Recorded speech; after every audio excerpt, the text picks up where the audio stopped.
Après les affaires de maltraitance et de violences sexuelles dénoncées à Notre-Dame de Bétharram et depuis dans d'autres établissements, l'enseignement catholique est sous le feu des projecteurs. Le ministre de l'Éducation nationale a signalé que les contrôles des établissements privés allaient se multiplier, allant jusqu'à concerner 40% d'entre eux l'an prochain.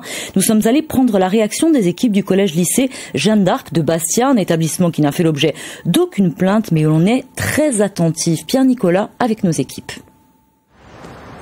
Soyons clairs, Joseph Massey, chef d'établissement du collège-lycée Jeanne d'Arc à Bastia, une école privée catholique, n'a reçu aucune plainte d'anciens élèves pour des maltraitances, encore moins pour des abus sexuels, ce qui ne l'empêche pas de condamner ce qu'il s'est passé à Notre-Dame de Bétharram à Pau et dans bien d'autres établissements. Cette affaire Bétharram, on ne peut être que choqué et on ne peut que condamner vraiment ce qui s'est passé. On ne peut pas soutenir, nous on est vraiment contre les abus et toutes sortes de violences auprès des enfants. Notre mission c'est de s'occuper des enfants, donc on ne peut pas tolérer que dans certains établissements il peut y avoir eu de violences et des abus, comme ça a été fait à Bétharram et puis orchestré de ça depuis plusieurs années. Les enseignants maintenant sont quand même bien sûr bien préparés à l'écoute des enfants de plus en plus. Après, pas tout le monde ne parle. C'est pour ça que ça sort souvent très tard, quand on est grand. Elisabeth Borne et le gouvernement veulent multiplier les contrôles. Qu'ils le fassent, nous n'avons rien à cacher, disent le chef d'établissement et son adjoint, qui était élève ici, dans les années 80.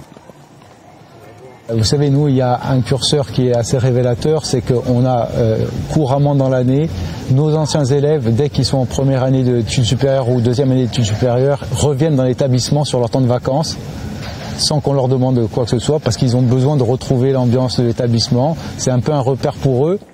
Malgré tout, les contrôles vont se multiplier dans ces instituts privés. Les enseignants s'y attendent.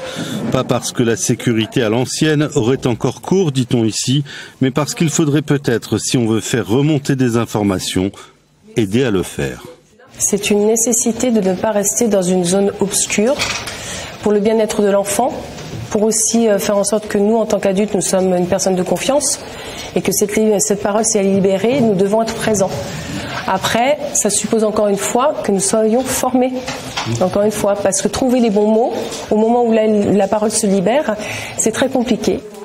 Ici, les élèves semblent sereins. Cependant, selon certaines associations en charge d'enquête, des centaines de milliers de jeunes auraient souffert d'agressions sexuelles, mais aussi physiques, depuis 1950 en France. La direction de Jeanne d'Arc ne nie pas le problème. Elle est en revanche confiante si les contrôles se multiplient.